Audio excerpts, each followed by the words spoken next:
Onda Realidades. Bajo los cartones, entrevista a Adolfo Simón.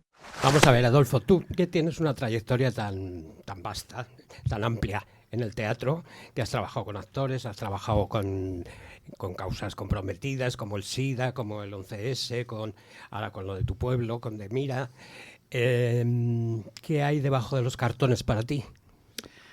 Pues es una pregunta importante porque habitualmente uno va por la calle, ¿no?, y ve cartones amontonados en un portal o en un parque y tal, y como vamos como diría Serrat, de nuestro corazón a los asuntos, pues no nos paramos muchas veces a pensar qué hay ahí debajo, ¿no?, o qué pasa ahí debajo, ¿no?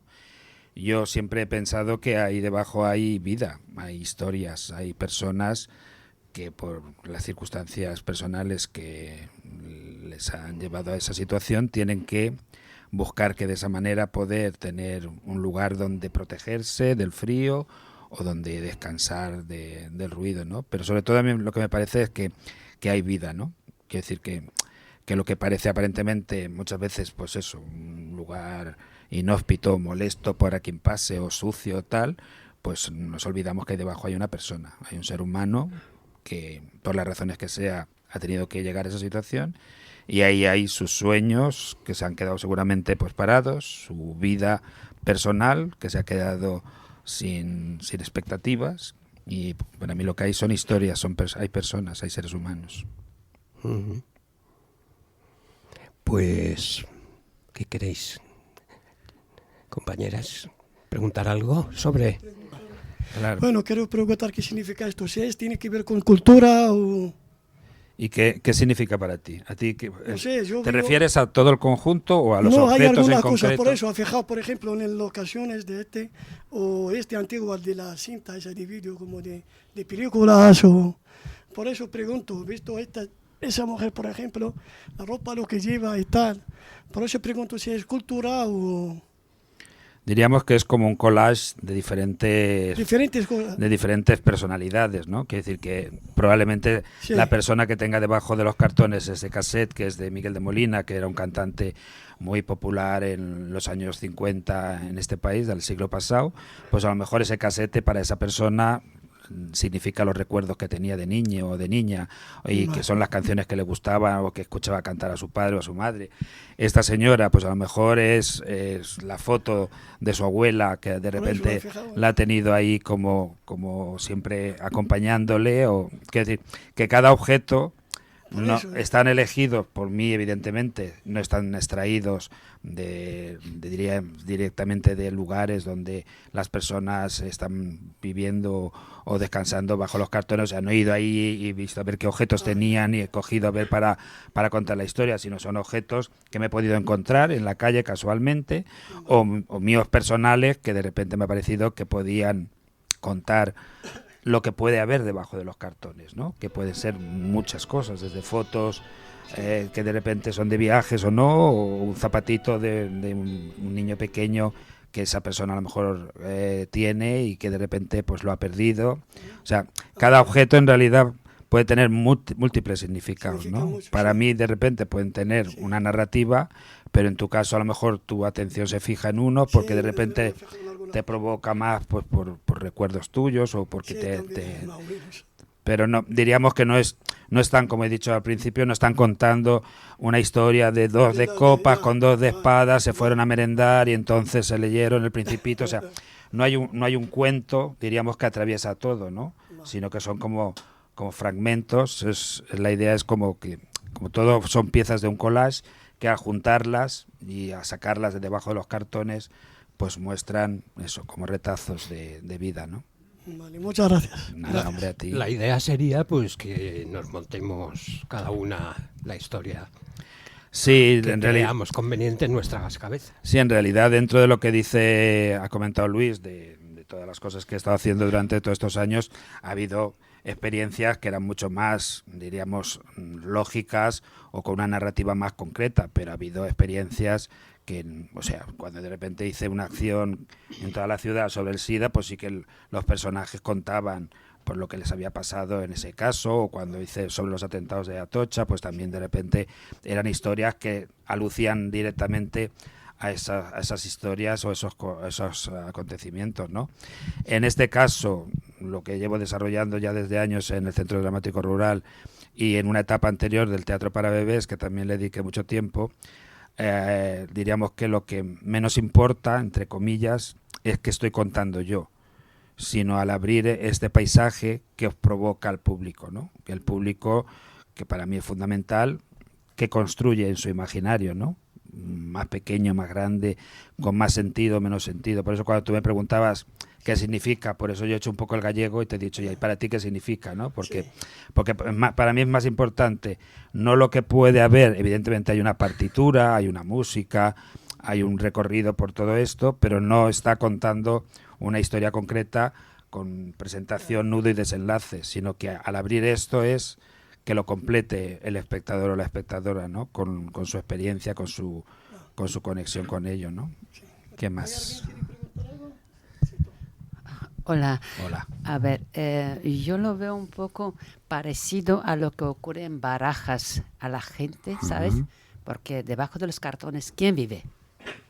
Mucha gente, ¿no?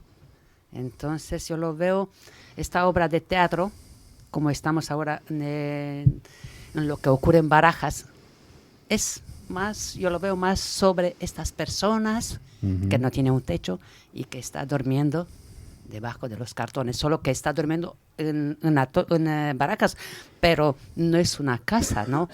Es una cama improvisada, ¿no? Entonces yo para esto lo asemejo, como puedo decirlo, como las personas debajo que no tiene casa y duerme debajo de los cartones.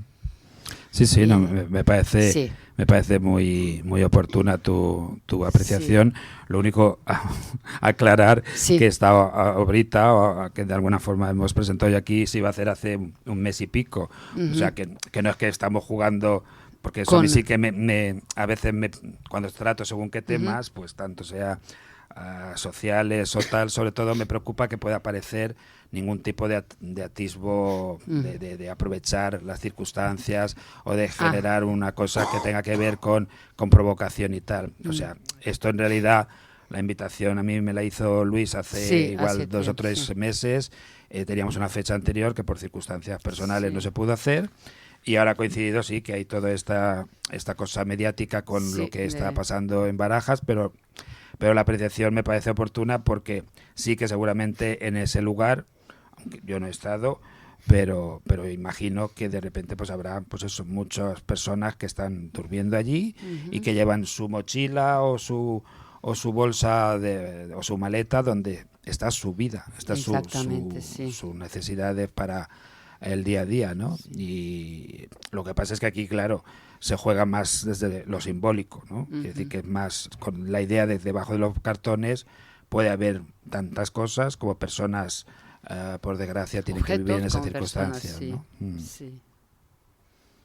Gracias. O sea, a ti te ha llevado lo has asociado a eso. Exactamente, debajo de los cartones, porque no solo hay objetos, también hay vidas. Claro. Y eso era. Gracias. No, a ti por comentarlo. Si quiere algo.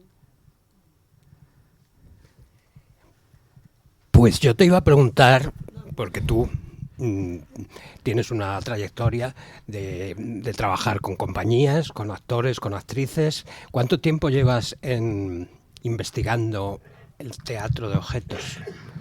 Pues el teatro de objetos... ¿Y qué te llevó a hacer estas cosas con los objetos y a contarlas?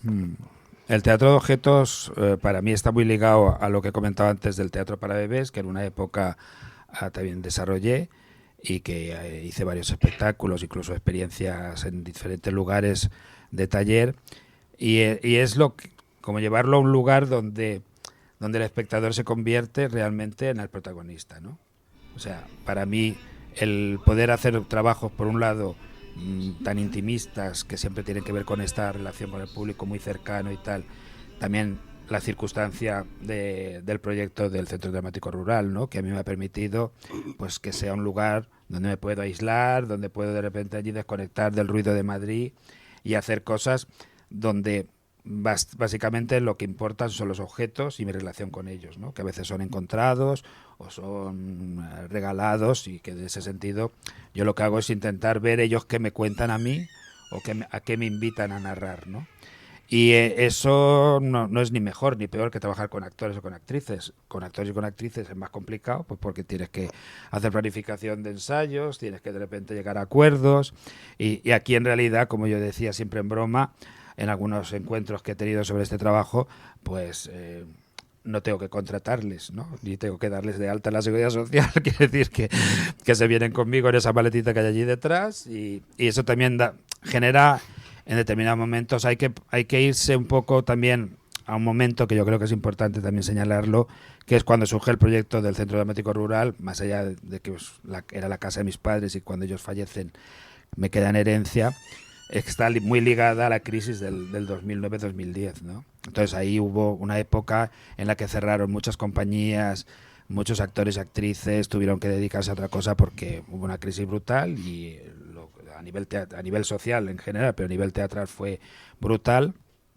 y a mí me permitió también hacer esa pausa, ¿no? Decir, bueno, puedo seguir en el teatro buscando el lugar que puedo ocupar ahora, o me dedico a otra cosa, ¿no? Y ahí surgió ese espacio del pueblo donde pude de repente irme a reflexionar o a darle un giro. Como ya estaba el embrión del teatro para bebés y yo ya estaba indagando sobre el teatro de objetos, para mí fue casi como una especie de liberación, ¿no? Fue como hombre de teatro, como encontrarme la posibilidad de buscar en otros lenguajes, de tener una cierta autonomía y una cierta posibilidad de no tener que ir con un camión, con una escenografía voluminosa, con 6 actores y actrices a un bolo en León, ¿no? Sino que de repente es una maletita donde de repente me puedo ir a Estados Unidos o a Argentina con la maletita a facturarla. Metes dos mudas y ala. Metes 2 mudas, como tú dices, y ya, y para adelante, ¿no? Pero tiene que ver también con eso, ¿no? Con de alguna forma encontrar en ese tiempo de crisis la posibilidad de reinventarse, ¿no? Que yo creo que eso también es importante para todas las personas, ¿no? Que hay momentos más complicados, más duros, y a veces pensamos que ya no hay salida, ¿no? Y lo que hay que intentar entonces es buscar, bueno, ¿qué es lo que tengo a mano, ¿no? O cómo puedo reinventarme intentando seguir en lo que a mí me interesa, que es el mundo del teatro o el mundo de la escena, ¿no? Sí, eso me parece muy importante, porque aquí en realidades también nos estamos reinventando todos. Bueno, pues agradecerte esta experiencia que nos has traído. Yo es la primera vez que veo este tipo de teatro, y la verdad es que sí, desde el principio me parece como muy sugerente, ¿no? En esto que estás diciendo, que está dirigido al espectador principalmente. A mí lo que me ha sugerido es como detrás de los cartones, o sea, es como abrir una caja de un tesoro. Yo lo he visto desde este enfoque, ¿no? El valor de las personas, el valor de los objetos que hay dentro, ¿no? La riqueza, la diversidad, o sea, me ha dado una sensación muy potente, muy positiva. O sea, eso es lo que me has trasladado tú, cómo has colocado tú las cosas, y la sorpresa también, ¿no? Porque es de tanta diversidad, mira esto que las diferencias tan grandes entre objetos. O sea, ha sido una sensación potente, pero muy, muy alegre de alguna manera, ¿no? Y cada uno lo está interpretando de otra manera, ¿no? Cada uno a la suya, ¿no? La tristeza, el terror, la desgracia, pero a mí me ha transmitido eso. Así que, pues muchas gracias a ti por tus palabras. De alguna forma hay algo que tiene que ver con eso, ¿no? Con que este tipo de experiencias, como no vienen inducidas, quiere decir que no tienen esta idea de tienes que pensar esto o lo otro sobre lo que se hace, que eso fue el gran aprendizaje, insisto, fue en el teatro para bebés, ¿no? Porque claro, en esa etapa que fueron varios años trabajando e investigando, el bebé, que estamos hablando de 0 a 3 años, no tiene todavía capacidades de recepción a nivel lingüístico, entonces tienes que buscarte desde otros lenguajes, desde otros estímulos, cómo esos pequeñines están atendiendo o apreciando lo que está pasando ahí, ¿no? Y yo siempre decía que cada vez que había una función, para mí lo importante no era lo que pasaba en escena, sino yo me colocaba en un lugar donde podía ver a los pequeñines disfrutando en la medida de lo posible de lo que pasaba, ¿no? Y era realmente una experiencia para mí como hombre de teatro maravillosa, porque no hay posibilidad de trampa. Quiero decir que si ese bebé estaba enganchado o estaba atendiendo o que había escenas que, vamos, las tengo en mi memoria y que son imborrables, ¿no? De repente, de una mamá con su bebecito y el bebecito estar así casi suspendido en el aire atendiendo a lo que pasaba en escena, ¿no? Entonces, ahí no hay trampa ni cartón, valga el juego con el cartón, ¿no? Quiere decir que ese público no te va a engañar, no te va a decir, ha estado muy bien, es muy interesante, sí, tal. Ese público o le haces entrar en un universo donde puede apreciar las cosas o puede disfrutarlas, o se pone a llorar o se pone a patalear. Y que pueda ser libre de ideas, porque además sabemos que dentro del universo de las personas sin hogar está muy estereotipada las imágenes de las personas. Entonces, abrir esa mente, yo creo que es interesante, pues eso, para romper, ¿no? Que haga un poco chac y que cada uno pueda tener unas miradas distintas, es muy importante para presentar una realidad de forma distinta. Sí, además es importante también, como estábamos hablando hace un momento, de que esto no tiene, diríamos, un posicionamiento, diríamos, de ningún tipo de ideología ni ningún tipo de historia, es decir, es lo más respetuoso posible para que de alguna manera quien lo vea desde su lugar, desde su imaginario, haga la lectura.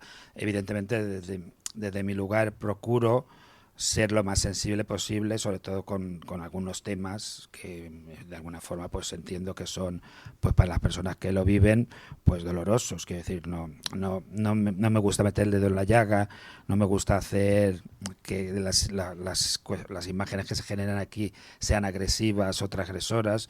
No me interesa eso, me interesa abrir un espacio como un paisaje y que ese paisaje en el imaginario de quien lo recibe lo termine de construir, pero claro, es que es fundamental que haya esta relación. Quiero decir que yo estaba muy pesado, tanto con Luis como con Esther, dónde se va a hacer, podremos tener un poquito oscuro, las personas estarán cerca y tal, porque esto a 20 metros ya no tiene ningún sentido. Quiero decir que evidentemente no es comercial, pero también lo hice en una época en la que lo comercial, o empecé con estas propuestas, no era el planteamiento, no era voy a ganar dinero, sino voy a hacer otro tipo de experiencias donde corresponda o quien interese o en la medida de lo posible, ¿no? O sea, no están pensadas para que haya 300 personas que hayan pagado no sé cuánto de la entrada, sino que si hay 15 o 20 y están cerquita y lo pueden apreciar y hacer su viaje, pues ese es el objetivo básico, ¿no? Hola. Hola. Muchas gracias a los que habéis organizado esto y a todo el grupo de participación, que como siempre sois estupendos. A mí lo que me ha interrogado, lo que me ha impactado de alguna manera es mi mirada como espectadora. Porque claro, cómo vemos las cosas. Normalmente las vemos de una forma muy superficial, tenemos ya una idea preconcebida y no vemos lo que hay. Entonces la forma en que está elaborado el pequeño teatro, que es ir abriendo pequeñas ventanitas, ir abriendo las cajas, y conforme se van abriendo esas cajas, se van abriendo esas ventanitas, vas descubriendo un universo que en una mirada superficial, que es la que tenemos cuando pasamos por la calle, absolutamente, bueno, aquí hay una persona que le pasará, no sé, haces ya un diagnóstico. Y eso que es el descubrimiento que cuestiona mi propia mirada como espectadora, me cuestiona a mí cómo miro yo las cosas, qué ventanas y qué puertas y qué cajas no estoy abriendo a la hora de mirar. Es la forma de cómo está concebido lo que a mí por lo menos me ha llegado. Pues te agradezco que hables de la mirada, porque es evidentemente más allá de ese eco que provoca en el imaginario de quien recibe la propuesta, lo importante también es dar oportunidad a que quien está ahí sentado tenga una experiencia diferente a la que tenemos habitualmente en la vida o en el teatro, ¿no? En el teatro vamos muchas veces pues a que nos entretengan, que está estupendamente, a veces a que nos hagan pensar un poco y luego salimos y comentamos con una cerveza, pues mira, hablaban de esto, hablaban del otro, pero pocas veces tenemos la posibilidad o nos la permitimos de llegar simplemente a contemplar, ¿no? A permitirnos como un pequeño paréntesis en ese ruidoso día a día en el que estamos y por supuesto en qué nos pasa cuando transitamos por la calle, ¿no? Realmente nos enteramos de con quién nos cruzamos o vamos tan a piñón fijo que ni miramos ni qué pasa aquí, ni qué puede ocurrir ahí. A mí hay veces que me encanta, si estoy en algún lugar y de repente tengo un edificio enfrente y por la noche están iluminadas las ventanitas, me encanta ponerme a imaginar qué estará pasando detrás de esa ventanita, ¿no? Estará una familia cenando, habrá un hombre solo que estará comunicándose con alguien en la distancia a través del ordenador, habrá una mujer que estará leyendo un libro porque es su mejor compañía en ese momento. Me encanta como fabular esas, pero es como también entrenar algo de lo que tú hablas que es fundamental, ¿no? Que es poder mirar las cosas del mundo de otra forma, ¿no? En una propuesta que hice en noviembre que tenía que ver con el centenario de Francisco Nieva, que se llamaba Furioso, en realidad lo que pasaba en la obra no había una narrativa tampoco, y mira que Francisco Nieva era un hombre de teatro, pues aparte de un genio, sus obras de teatro, de texto, yo intenté ir como al espíritu, ¿no? Y me pasó una cosa muy curiosa, porque en realidad todo era una especie de despliegue también de objetos surrealistas y tal, de ese universo, intentando acercarme a ese universo de este autor. Y una de las cosas que más me impactó es que vino un amigo también del teatro de hace años y tal, y subió, porque luego la gente podía transitar por el escenario y ver los objetos más de cerca y tal, ¿no?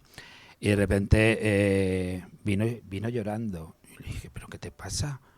Dice, pues me ha pasado algo que no me pasa habitualmente, ¿no? Que es que me has intentado llevar a un lugar donde yo tenía que permitirme contemplar las cosas desde otro sitio, poder darme el tiempo para ver los objetos, para las sensaciones, que sin tener que estar como con una prisa de entender o de tal, ¿no? Bueno, pues son experiencias diferentes, ¿no? El mundo del teatro es tan complejo y tan rico que hay tantísimas cosas. Yo últimamente siempre digo más, medio en broma, medio en serio, que me interesa más la danza contemporánea que el teatro de texto, porque la danza contemporánea me permite un espacio como espectador que es entrar en la abstracción, en los cuerpos, en las luces, en la construcción de lo que están ahí narrando, sin necesidad de que sea A, B y C, ¿no? Pero bueno, insisto que son fórmulas, ¿no? Son maneras de hacer que también corresponden, entiendo, a la etapa en que cada uno lo está viviendo, ¿no? Yo, evidentemente, sigo trabajando con actores y actrices, no lo he descartado, pero siempre tengo este lugar como mi pequeño refugio, ¿no? Como de repente, una vez al año, me dedico un tiempo a, bueno, ahora quiero contarme cosas para mí y a ver si consigo que sean para alguien, ¿no? Y cuando Luis me dijo, oye, ¿harías alguna cosita, alguna actividad para allí, para Realidades y tal? Porque lo hemos estado hablando con Esther y tal. Digo, por supuesto. Y además, puede parecer absurdo, pero tuve clarísimo desde dónde iba a partir la cosa. Que quería jugar a descubrir, a desvelar qué hay debajo de los cartones. Y no necesariamente la suciedad o la fealdad, sino poder extraer objetos, sean reales o no, correspondan o no a las biografías de esas personas, pero que den de alguna forma un punto de luz a esos lugares que no son elegidos. Quiero decir que no es que de repente nadie está viviendo debajo de unos cartones porque es el lugar más cómodo. No seamos tan necios, ¿no? Entonces, eso lo tuve clarísimo. Tuve clarísimo que sí que me apetecía en este contexto y que me daba igual si venían 10 personas como 4, como 6 y tuve clarísimo, quiero que se llame Bajo los Cartones y quiero experimentar qué puede haber debajo de los cartones desde la teatralidad, ¿no? Evidentemente. ¿Y vosotros qué tal ha sido la experiencia? ¿O tú? Hola, Adolfo. Hola, Primeramente felicitarte por lo que haces. Y no, yo lo llamaría un minimetraje esto, no largometraje. Un minimetraje de las cosas cotidianas de la vida. ¿Por qué? Porque hay cosas, por ejemplo, objetos que en mi vida está pasando y yo creo que pasará. Pasará, por ejemplo, esto que has traído como... ¿Me vas entendiendo lo que te quiero decir acerca de esto? Va a pasar. Las cartas me recuerdan mucho a cuando estuve en la cárcel, porque para entretenerme jugaba las cartas. La tortuga me recuerda a mi país, porque es un símbolo de mi país. Las tortugas se llaman Galápagos. El libro, porque me gusta leer libros. El zapatito, me recuerdo cuando le cambiaba de zapatos a mis hermanos y se les caía cuando les llevaba en el carrito a pasearles. Hay muchas cosas. La pluma me recuerda a mí mismo, porque yo me identifico como indígena. Sí, y eso lo llamaría un minimetraje, y te felicito. Vas bien. Pues muchas gracias por tus palabras, porque has señalado algunas cosas que han provocado eco en tu memoria, y eso ya para mí es lo importante, ¿no? De haber hecho ¿cómo le has llamado? Mediometraje. Me voy a apuntar el término cuando diga, ¿qué es lo que haces? Hago minimetrajes. Muchas gracias a todo el mundo, pero si quiere alguien más hacer alguna pregunta o algún comentario. Yo quería que nos dijeses, por si acaso alguna queremos pasar por Mira, ¿qué haces en Mira? ¿Qué actividades hay? Porque haces de todo, tienes allí dos sedes, ahora hace poco has inaugurado un corral de cerdos, ¿no? De cerdos. Sí, porque cuando digo, no es que ahora hemos conseguido, que estaba en ruinas, rehabilitar un corral como en Castilla-La Mancha, y sobre todo en Almagro existe el Corral de Comedias, que es un teatro maravilloso y que es del siglo de oro. Pues de repente la gente dice, en tu pueblo has rehabilitado un corral. Digo, sí, este es un corral de cerdos. Que quede claro para que nadie no se preste a la confusión de, pues entonces te mandaré una obra clásica y tal. Pues igual en este corral una obra clásica en verso no es lo más oportuno. Pero bueno, también tiene que ver con esa filosofía un poco de esta última etapa, ¿no? Quiere decir que igual que tuve que rehabilitar un poco la casa de mis padres, porque evidentemente era la casa de mis padres, donde mi padre guardaba el coche en un garaje, y a casa al lado había una casita vieja de la tía María que nunca se usó, y bueno, pues todo eso lo hemos intentado rehabilitar un poco, pues para hacer actividades de todo tipo, desde intervenciones en el pueblo, que hay un museo al aire libre que ya va por 30 y tantas eso piezas. Es los muros de Mira. Los muros de Mira, el museo en los muros un de poco Mira. Eso. Pues nada, eso surgió el pueblo de Mira está encaramado hacia una montaña, y abajo atraviesa el pueblo del Río, que es el que ha hecho el desastre. Porque claro, todo lo terrible de la Dana, el foco ha estado, sobre todo por toda la polémica más mediática después, en Valencia, que ha sido una barbaridad, porque han sido 70 y tantos pueblos, pero este justo en concreto y el de Albacete son dos pueblos que están pegados a Valencia, entonces han tenido la misma catástrofe y el mismo desastre absolutamente, ¿no? Entonces, bueno, pues todo lo que era el cauce del río, que subió el agua a 5 metros, pues destruyó todo, los sembrados, el centro médico, casas que han tenido que derribarlas, desgraciadamente una víctima también hay en el pueblo, pues se quedó una señora mayor atrapada y se quedó ahogada. Entonces el pueblo está encaramado hacia la montaña, y para justo desviar el agua hay unos muretes que son del ayuntamiento, y bueno, pues hace como 10 años o así, dentro de todas las cosas que hemos intentado dinamizar allí, pues empezamos a llevar artistas que de alguna forma estaban vinculados conmigo, gente afín, cercana, y que les interesara, y se han ido como esos muretes generando unas obras originales para el pueblo, que intentamos mantenerlas y tal, porque están al aire libre. Y bueno, pues allí han venido gente, sobre todo amiga, y otras veces pues se han ido pasando el testigo unos a otros y han dicho, oye, que sabemos que hay eso, ¿podemos ir a pintar un cuadro? Pues venga, pues veniros. Pues tenemos la suerte además de tener aquí dos artistas que han colaborado en el museo, que una es Esther y otra es Luis. Y bueno, pues dentro de las actividades, aparte de ese museo, hemos también hecho pequeños documentales sobre las personas mayores para recuperar, diríamos, la memoria del pueblo en cuanto a lo que fue importante hace 70 o 80 años esas personas, con las iniciativas que crean allí. Espacios que ya no existen, de repente el Cine Cortés, que hoy es un solar, pues de repente también hicimos un reportaje sobre ello, otro sobre la estación de tren que está abandonada. Eso diríamos con lo más directamente con el pueblo, pero luego tenemos un certamen de textos que de estos breves, que este año lleva por la 11ª convocatoria. Hemos acogido allí gente joven a venir a hacer danza contemporánea, música, teatro de títeres y de objetos, sobre todo, que está muy enfocado en ese sentido. Y luego, pues es como mi lugar de refugio, donde cuando puedo escaparme de Madrid, que intento que sea lo más rápidamente posible y el máximo tiempo posible, me voy para allí y me pongo a jugar con todos estos artilugios y sobre todo también pues a invitar a artistas jóvenes o amigos que de repente necesitan escaparse un par de días o 3 para estar allí y trabajar una obra que están empezando a ensayar o tal. Y luego, pues hace 3 años o así, pues el Corral de Cerdos, que estaba en ruinas, pues lo hemos conseguido rehabilitar. El Teatro del Barrio de Madrid nos regaló unas butaquitas, y entonces es como nuestro teatro rural, pero bueno, pues tiene una pared de piedra muy, muy bonita y tenemos ahí un espacio para poder guardar cosas, vestuario y tal y cual.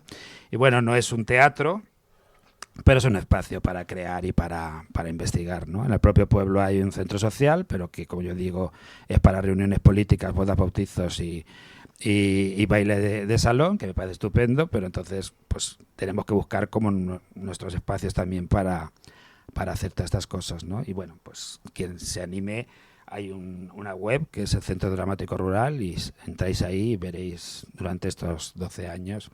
Y este año lo que estamos intentando es enfocar todo más hacia una programación que tenga que ver con eso que hablaba, de no solo reconstruir las carreteras y los puentes, sino también las personas que han sido afectadas por toda esa catástrofe, pues están heridas de verdad. Entonces estamos intentando generar actividades de alguna manera que sean más lúdicas, que sean talleres, experiencias más resilientes, ¿no? Y luego queremos hacer un documental también sobre la Dana allí, y nos hemos inventado este broche solidario que es el ojo de Mira, es el castillo que representa al pueblo, que no existe, en realidad solo existe en una moneda que hay en el Museo Antropológico de Cuenca, pero que nosotros lo seguimos manteniendo.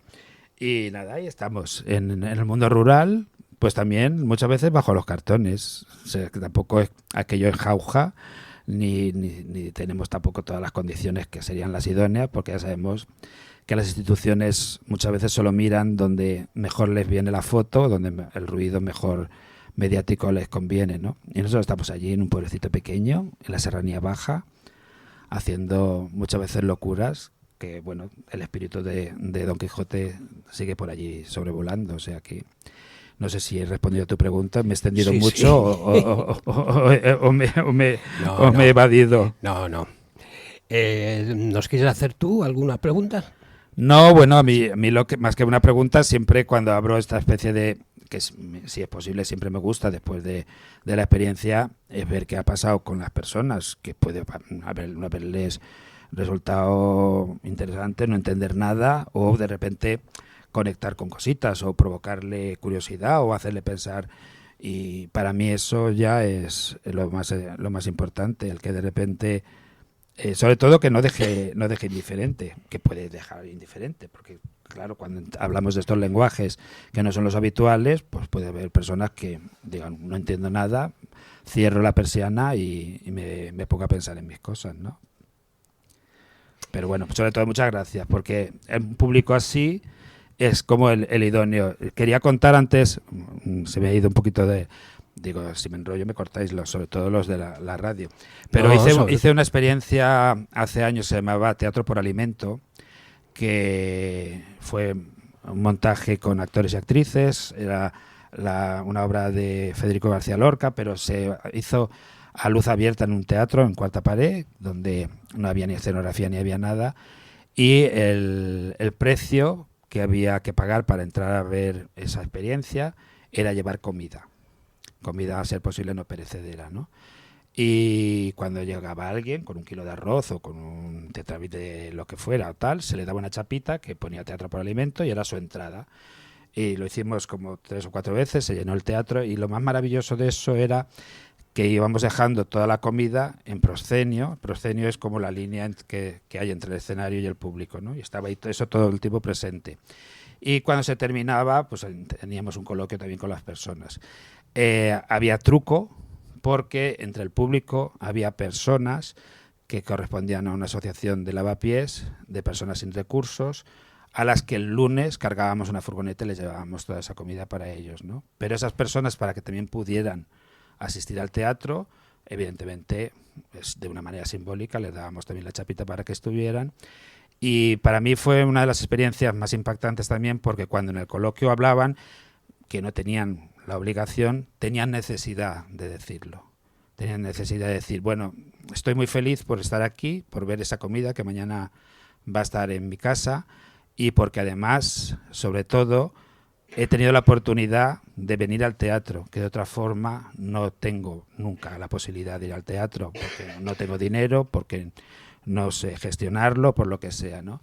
Entonces a mí me parecía que eso era como, por eso era el teatro por alimento, era en la doble acepción, no solo en el comer, sino también en que la experiencia, tanto para esas personas como para el resto de los asistentes, fuera una experiencia más rica también a nivel emocional y a nivel social, ¿no?